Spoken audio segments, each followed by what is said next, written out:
This is Tom Dillon, the Lifetime Liberal, and today is Thursday, August 3rd, 2017.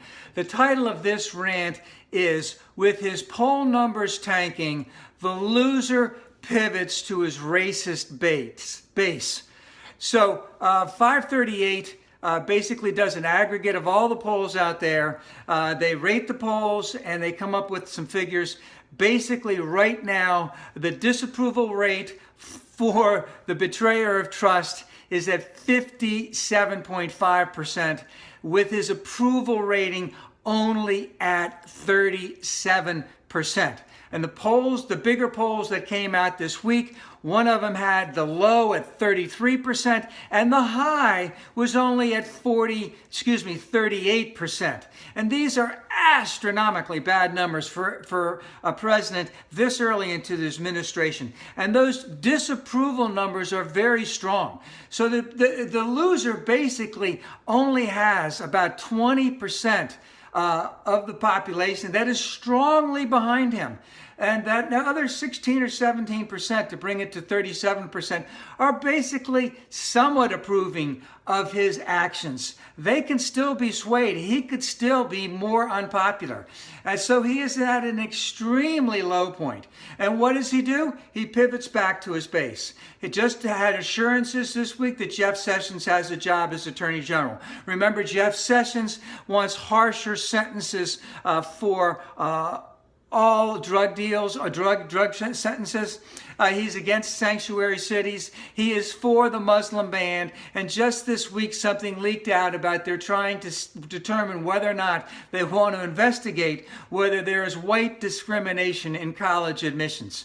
You know, he's a white racist. They brought out Stephen Miller yesterday. He's only 31. But remember, he was the main writer behind the Muslim ban that just sucked all over the place. And he wrote some of the loser's darkest speeches that he's done. I believe the one at the convention and his inauguration one. And he came out touting this racist immigration policy yesterday, which will never become law. The reason they brought it out yesterday is they need to pivot back to their base. Now, I just want to bring up one other thing. The Washington Post had an article yesterday or today basically talking about two brothers from El Salvador, which is the murder capital of the world. They came here in 2009. They're 19 and 22 right now. The 19-year-old just got a scholarship to the University of North Carolina for soccer. They reported to their ICE officials on Friday, and yesterday they were sent back to El Salvador. Boom! Just like that.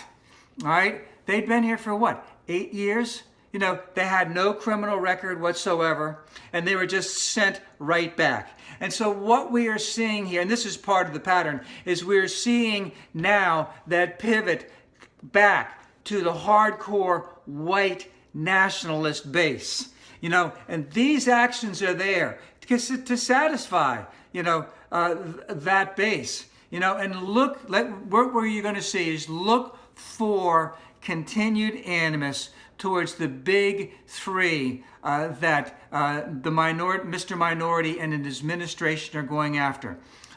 Women, people of color, and the poor.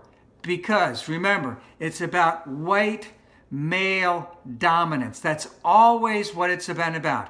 White male dominance. And look for it to continue to satisfy his base, to continue to give him relevancy.